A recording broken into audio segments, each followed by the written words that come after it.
Good morning, guys. Well, Tuesday night for us, Wednesday morning for you guys. You know what that means. Bible study tonight. Matter of fact, not only tonight, but every single Wednesday, we have our Bible study, 7 o'clock, but we started off with prayer at 6:30. So 6:30 to 7, we have prayer, and then 7 until 8:15 or so, we have worship and Bible study. So I pray that you do something different during this Holy Week, and you come and join us. If you've never been to the Bible study, if you've never really chime in during the Bible study while it's being live streamed, do something different and check it out. You know, we're still in the book of Romans, and we're going to cover good ground.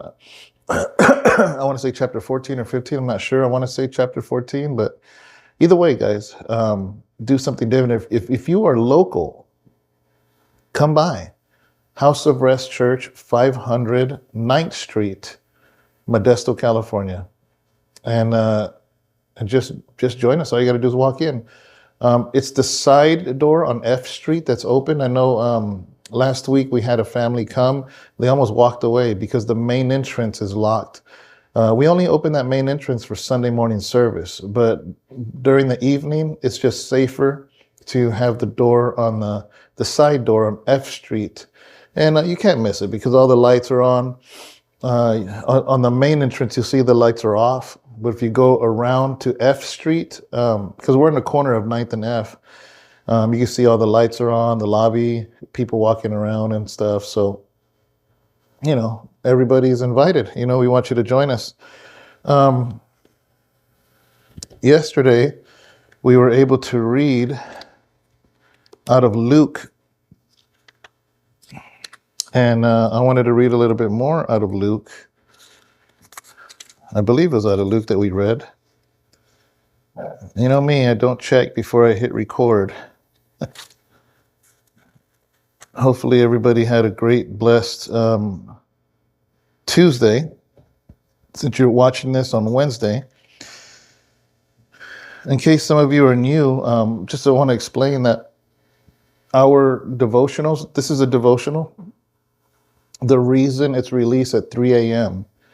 is because I pre-record them the night before, and then I set it to release to premiere at 3 a.m. because our East Coast family, they're getting up for work, for school, for their day, and it's 6 o'clock on the East Coast. So if I released it at 6 o'clock here, it wouldn't release there till 9 because they're 3 hours ahead. So that is why. It's not that I'm up at 3 in the morning at all. That is not why. It is because, like I said, I just want to pre-record it and make sure our family, our church family on the other coast gets to enjoy the devotionals too. So I wanted to go back to Luke 19 and kind of start where we left off. And it was a very heated week for Jesus because he came in on Palm Sunday. It wasn't called Palm Sunday then. We call it Palm Sunday now. But basically when his entry into Jerusalem on the donkey, when that happened, roughly a week before his resurrection, he was days away from being whipped and crucified. So he goes and throws the money changers, and I explained what that was in yesterday's devotional. But now that he kicked these people out that were a bunch of thieves, and even though the religious leaders didn't like it, he started to preach right where the temple was at, which was probably, it probably bothered the religious leaders because he was teaching there, but there was nothing they can do. There was way too many people following Jesus. It would have caused a riot. So all they could do was sit back and just take it. But they didn't like it. They were plotting, and that's where we're at. So I read this yesterday, but I want to read it again, and then we're going to go into chapter 20. But I'm reading out of Luke 19, looks like 47. My glasses are not, they're over there. It says, and he was teaching daily in the temple. So that was his everyday thing. Once he entered Jerusalem, he would go to the temple and begin to teach. The chief priests and the scribes and the principal men of the people were seeking to destroy him. So they're just listening, they're watching, and they were plotting on him. But they did not find anything that they could do, for all the people were hanging on his words. There was such a following for the Lord, such a following for Jesus, that the religious leaders couldn't do anything because they were listening to him, but nowhere was he going against the scriptures. And because of that, there was nothing they can do. They couldn't accuse him. They had nothing to go on. And plus, there's a huge entourage and a huge crowd of people wanting to hear every single word that came out of the Lord's mouth. So there was nothing they could do. Well, in chapter 20, it says this: one day, as Jesus was teaching the people in the temple. So this is giving now a description of what happened on one of these incidents. He was teaching the people in the temple and preaching the gospel. You guys know gospel means the good news. What's the good news? That the kingdom of heaven was here. And it says the chief priests and the scribes with the elders came up. So now that's like they got some guts, and they're like, we're going to approach Jesus. We're going to confront him. And they said to him, tell us, by what authority you do these things? Or who is it that gave you this authority? And it's funny, right? Because basically, in essence, they were religious leaders, and each of them became a leader because they were brought up by a mentor who was also a religious leader. And their mentor was brought in by somebody that was... So, in other words, there was a pedigree. There was a hierarchy. And they're just like, who do you think you are? You're not under a great teacher. Who gives you the authority to say the things that you are saying and do the things that you are doing? Because they couldn't find nothing else on him. So they hit him with that. And he answered them. He says, I also will ask you a question. Now tell me, was the baptism of John from heaven or from man? And if you read the Gospels, you notice that Jesus did this quite a bit. He would answer a question with a question, and it would stump them, and they didn't know how to answer. So it's interesting, the question that he said, he says, he's talking about John the Baptist. Because John the Baptist was baptizing people left and right. He was calling out King Herod, the king of Israel. He was calling him out on the sin that he was openly living in. And so he asked, so Jesus brings up John the Baptist and says, the baptism that he does, because he was, remember, he was not a religious leader in the sense of these scribes and these Pharisees. He was just a wild man out there preaching repentance and baptizing people. He didn't have no backing. He didn't have no credentials. He didn't have no diploma. He didn't have no degree, you know? And so he asked the question because the people loved John the Baptist.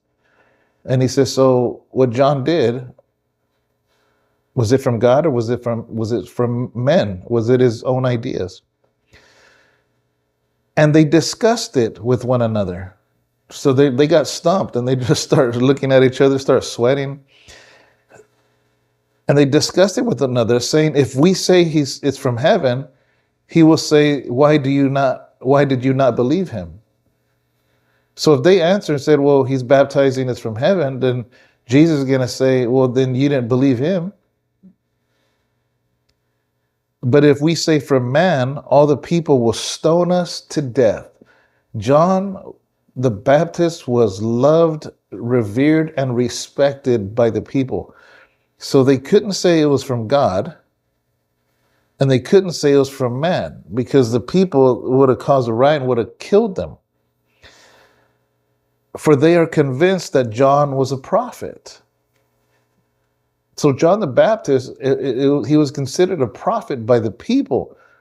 So they were like, how do we answer this? So they answered that they did not know where it came from, whether from heaven or from earth, from man. And Jesus said to them, then neither will I tell you by what authority I do these things. Boom.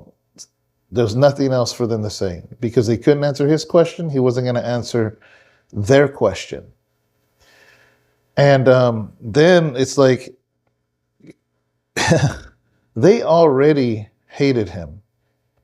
They already wanted to destroy him. They were already plotting against him. They were already trying to figure out how to shut him up, how to stop him.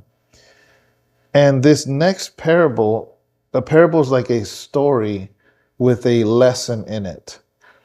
And this is so good. This is what we're going to kind of stay with for the rest of this devotional, this parable. And I love it, right? Because I'll just read it and then we'll break it down. It says, and he began to tell the people this parable. So in the midst of these religious people trying to stump him, he turns to basically the disciples and the followers that were there, and he began to tell them this story. He says, a man planted a vineyard, like grapes, right? And let it out to tenants and went to another country for a long while. So he says this man planted a field of grapes, a vineyard, and he left some people in charge to take care of it for him while he went away. It says, when the time came, he sent a servant to the tenants so they would give him some of the fruit of the vineyard. So remember, the master was away, and so he sent one of his servants to bring some of the fruit back for him, since it's his field. I mean, he left those guys in charge of it, but it's his field. So he sent a servant to go get some of the grapes. And it says, but the tenants beat him and sent him away empty-handed. So the owner of the vineyard, the one that planted the vineyard, sent his servant to get some grapes for him, and they beat him and sent him away with none of the fruit. Wow. Huh. And he sent another servant. So he sent a second one. He's like, well, maybe he didn't, rub them the wrong way. Maybe they didn't like him. I'm just going to send another servant. I'm going to give him the benefit of the doubt because obviously it's my field, it's my vineyard. I planted it. It's not theirs. I left them in charge, and surely they're not going to withhold my own fruit from my own field from me. So I'm going to send another servant. He sent another servant, but they also beat and treated him shamefully and sent him away empty-handed. The master's like, wait a second. I just sent two of my servants to go and bring me some of my fruit, and they beat them and they come back empty-handed? This doesn't make any sense.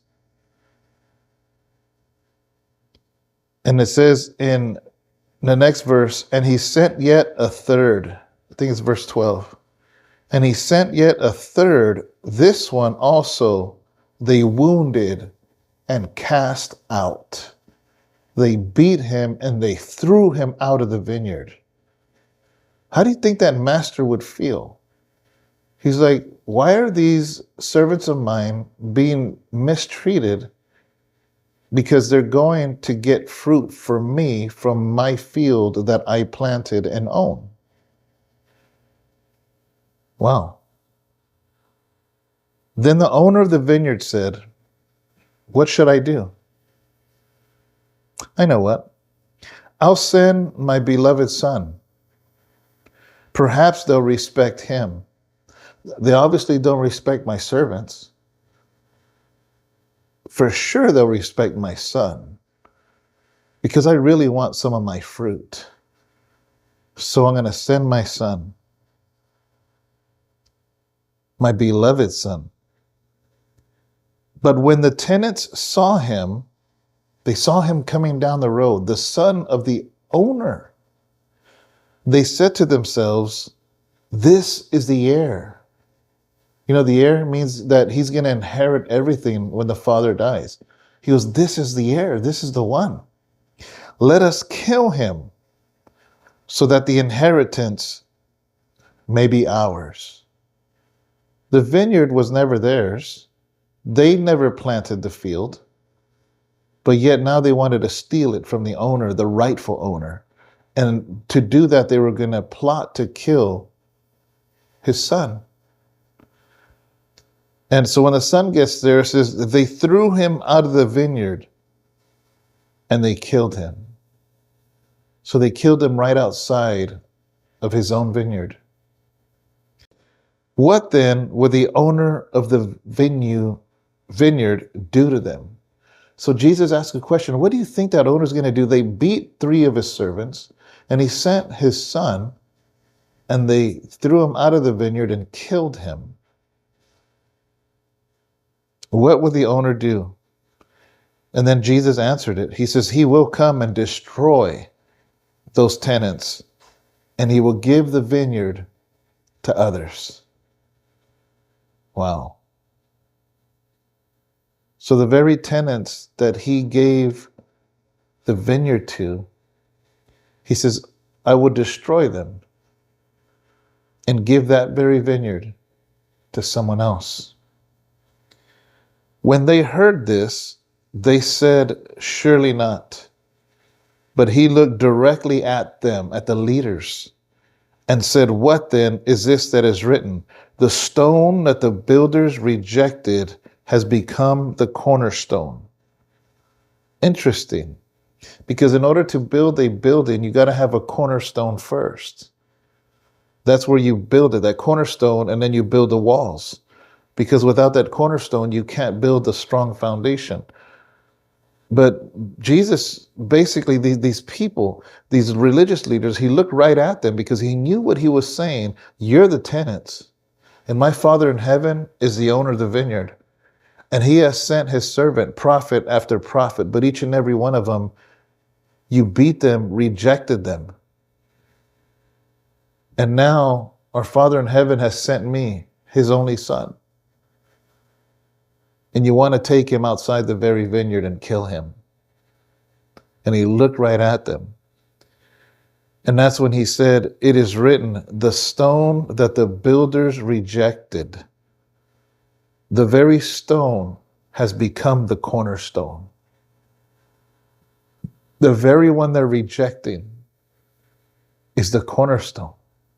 Jesus is the cornerstone. The house cannot be built without him.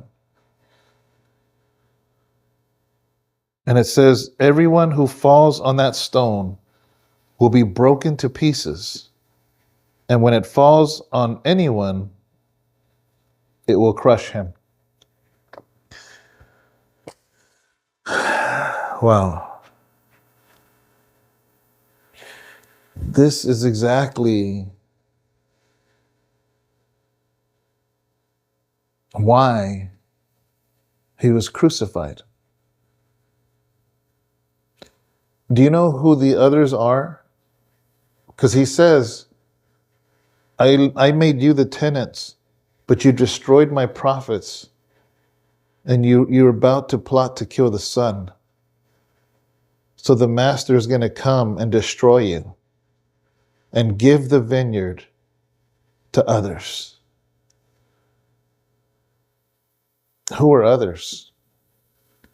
Those of us who have been rejected by this world. Those of us that have been rejected for so long. And God is saying, I'm going to give it to the broken because they'll appreciate it. They'll honor it. I'm going to give it to the lost. I'm going to give it to the rejected. I'm going to give it to the shattered.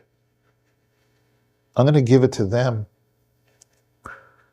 because maybe they won't destroy the prophets that I send.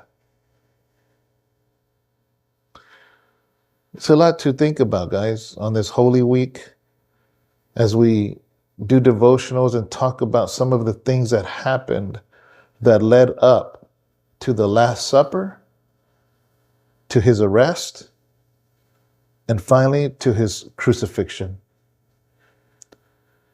So with that, guys, I'm going to remind you, this is Holy Week. Do something different. Tonight is Bible study. 6:30 prayer, 7 o'clock worship and Bible study. It's a midweek service. I hope for a full house. Thursday is an open house our Bible college. It's usually closed for those that are enrolled. But this is going to be an open house. You're going to get a sneak peek. There's a 5:30 to 6:30 session on how to hear the voice of God. 5:30 to 6:30 session. And then there's a 7 to 8 counseled by God. So I'm teaching 2 classes on Thursday, and you're invited to join in and watch, and I think it's going to be very powerful, and wow, other than that, Friday, we have our Good Friday service, which is something that we do every single year for as long as the church has been around, last 13 years. This is going to be our 13th one, I believe, or 12th or 13th. And you do not want to miss it. It is powerful. I'll tell you right now, it's basically a funeral for Jesus. What it would have been like that first Friday he was crucified. And we want to take you there, because unless you get a grip on what truly happened on that Friday, it'll make that Sunday so much more beautiful, so much more powerful, and it'll impact you. But you have to see how gritty it got on Friday, because Sunday's coming. Then on Saturday, we have Pastor George, which is an amazing, great friend of ours, Sharon and I, him and his wife. He's an evangelist. He's a musician, and he's going to come 6 o'clock to 7 on Saturday. It's going to be a blues and rock and roll worship hour with Pastor George, and I'm looking forward to that. I'm really excited about it. So anyways, guys, and then obviously Sunday, Resurrection Sunday service at 10 o'clock. With that, guys, I'm going to go ahead and let you go, and join us. God bless.